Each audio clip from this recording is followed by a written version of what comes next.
बहुत समय पहले एक सुखपुरा गांव नाम का एक बहुत ही सुंदर गांव था। उस गांव में सुबह होते ही अलग अलग खुशबू से गांव महकता। एक तरफ चाय वाला, एक तरफ मटन वाला, एक तरफ किसी का ढाबा, हर बीच में ऐसी गली का राजा रोहन छोले पूरी वाला। यह दुकान आज से 10 साल पुरानी थी। उसके छोले पूरी में एक अलग ही जादू था। वह भटूरे के मैदे में हल्का सा सूजी मिलाता था ताकि भटूरे कुरकुरे रहें। वह उन्हें तलने के लिए हमेशा अच्छी क्वालिटी का मूंगफली का तेल इस्तेमाल करता था। उसके छोले रात भर भिगोए जाते थे और सुबह ताजे खड़े मसालों जैसे बड़ी इलायची, लौंग, दालचीनी और छोले का रंग गहरा काला करने के लिए वह चाय पत्ती के पानी का एकदम सही मात्रा में इस्तेमाल करता था। सब बनाकर जब वो प्लेट पर परोसता, गरम गरम फूले हुए पूरी, कोने में स्वादिष्ट छोले और सिरके वाले प्याज खाने का मजा 2 गुना कर देते थे। लोग वहां पर खाने आते और तरह तरह की बातें किया करते, लेकिन वो इतना ज्यादा भी अच्छा आदमी नहीं था। अपने खाने की हर चीजों को नाप कर ही लोगों को देता है। अरे भाई, आज पूरी थोड़ी छोटी लग रही है, थोड़ा और बड़ा करना अगली बार।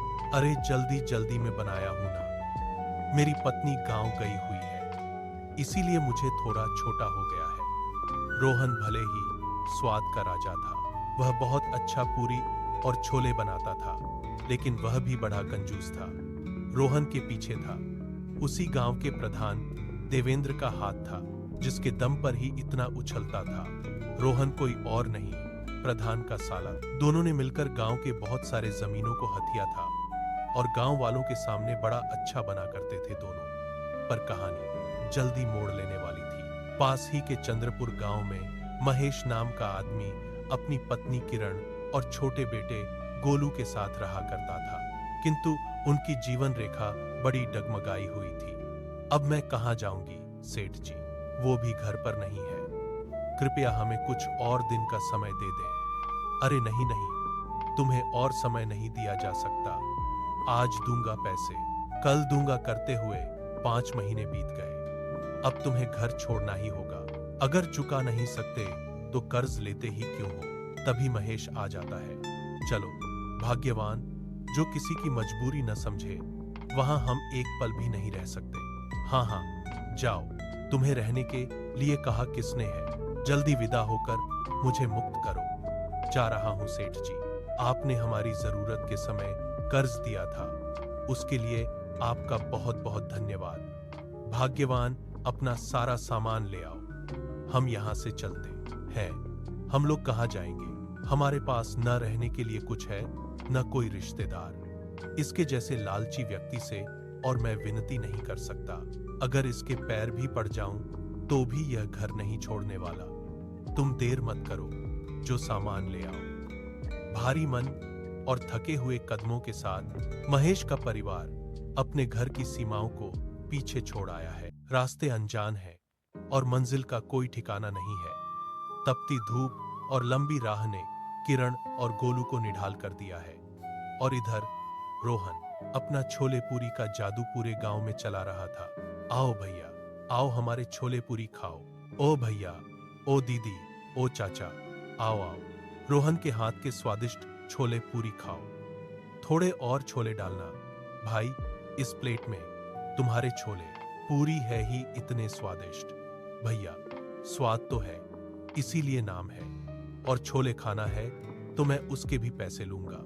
इतना कहकर रोहन ने उस व्यक्ति को और दे दिए। तभी महेश और उसका परिवार उसी गांव में आ पहुंचा। भैया, इस गांव में रुकने की कोई व्यवस्था है क्या? कौन हो भाई? तुम इस गांव में तो नए लग रहे हो। कहां से आए हो तुम लोग? आपके इस गांव में पनाह की उम्मीद से आया हूं। पास के ही गांव का रहने वाला हूं। अगर आज रुकने का कोई व्यवस्था हो जाता तो मैं कल के लिए कुछ कर लूंगा। नहीं नहीं भाई, हम लोग आपको यहाँ पर नहीं रख सकते। गांव में अनजान लोगों को रखना सख्त मना है। अरे नहीं नहीं भैया, हम बहुत अच्छे आदमी हैं। वो तो किसी के माथे पर नहीं लिखा होता भैया कि कौन क्या है, पर हाँ, तुम्हारी इतनी मदद कर सकता हूँ। गांव के देवेंद्र जी के पास जाओ, वो इस गांव के प्रधान हैं। वो तुमको कहीं रहने का अगर ठिकाना दे तो ठीक है। हाँ हाँ भाई, प्रधान जी के पास जाओ, यहाँ उनका ही चलता है, वही तुमको रहने का कोई स्थान दे सकते हैं। ठीक है भैया, आप सब लोगों का बहुत बहुत धन्यवाद। महेश उन लोगों को धन्यवाद देकर वहां से चला जाता है। तुम यह कहना चाह रहे हो कि तुम्हारे गांव के मुखिया ने तुम्हें निकाल दिया है ना? हाँ प्रधान जी, उनके पास अपना घर गिरवी रखा था, समय पर पैसे वापस नहीं कर पाया, इसीलिए उन्होंने मेरा सब कुछ छीन लिया। अच्छा, तो तुम्हें यहाँ रहने की अनुमति चाहिए। अनुमति की क्या जरूरत, तुम किसी के घर में किराए पर रह लो। नहीं नहीं प्रधान जी, हमारे पास इतने पैसे नहीं हैं कि हम नया घर किराए पर ले सकें। अगर आपके पास कोई जगह है तो आप दे दीजिए, हम वहां पर झोपड़ी बनाकर रह लेंगे। हाँ, मैं तुम्हें अपने जमीन या घर में तो जगह नहीं दे सकता, लेकिन पास ही एक जगह, वो सरकारी जमीन है, अगर तुम चाहो तो वहां अपनी व्यवस्था करके रह सकते हो।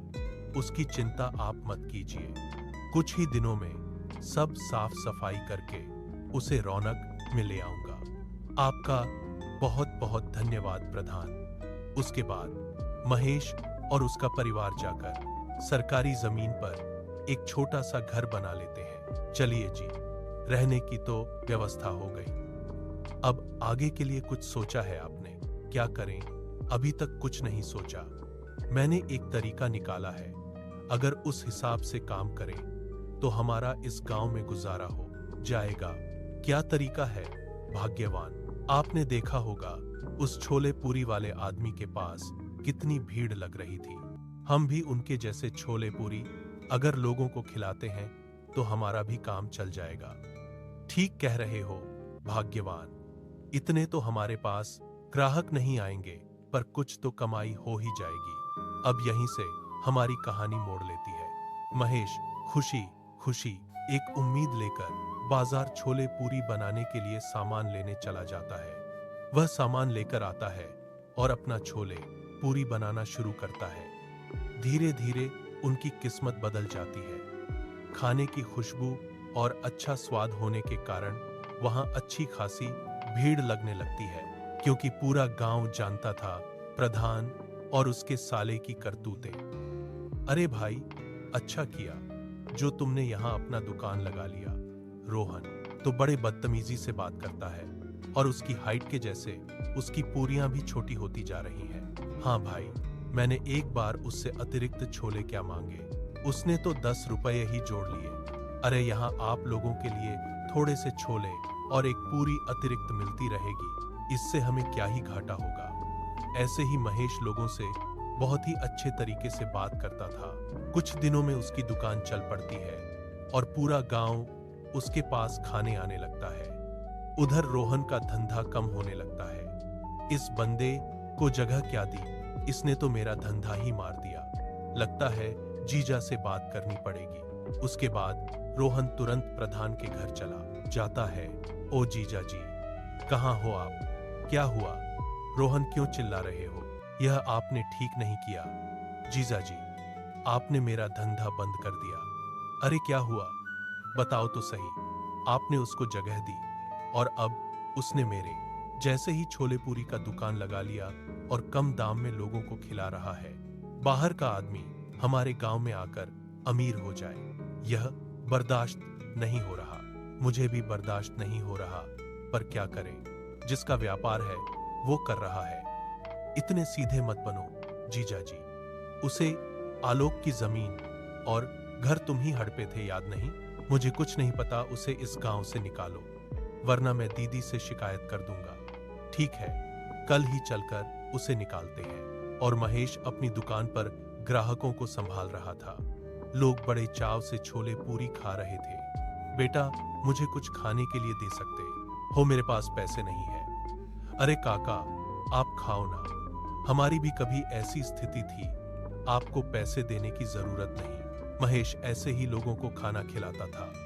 भाग्यवान, मैं बाजार जा रहा हूँ, आलू लेकर आता हूँ, दोपहर को भीड़ होगी, ठीक है, जल्दी आना। महेश बाजार चला जाता है। तभी एक अनजान आदमी आता है। बहन जी, मुझे छुपने के लिए जगह दे दीजिए। कुछ लोग मेरा पीछा कर रहे हैं। आपने क्या किया? वह लंबी कहानी है, पहले मुझे छुपा लीजिए। ठीक है, आप हमारे घर में रह सकते हो। वह आदमी घर में छुप जाता है। थोड़ी देर बाद प्रधान देवेंद्र और रोहन वहां आते हैं। तुम्हें यह जगह छोड़नी होगी। पर प्रधान जी, आपने ही दी थी, पर हमेशा के लिए नहीं। महेश मना कर देता है। वह कहता है, यह सरकारी जमीन है और वह नहीं जाएगा। दोनों उसे धमकाकर चले जाते हैं। महेश घर आकर परेशान होता है। तब वह अनजान आदमी अपना नाम बताता है। मेरा नाम अर्जुन है और मैं एक डाकू हूं। मैं लोगों पर अत्याचार बर्दाश्त नहीं करता। महेश कहता है, हमें प्रधान से बचाओ। अर्जुन कहता है, मैं मदद करूंगा। अगले दिन रोहन दौड़ता हुआ आता है। मेरे जीजा को कुछ लोग उठाकर ले गए हैं। महेश और किरण जंगल जाते हैं और अर्जुन को बुलाते हैं। अर्जुन के लोग प्रधान देवेंद्र को पकड़कर लाए होते हैं। वह डरा हुआ होता है। महेश कहता है, इसे छोड़ दो, यह सुधर गया है।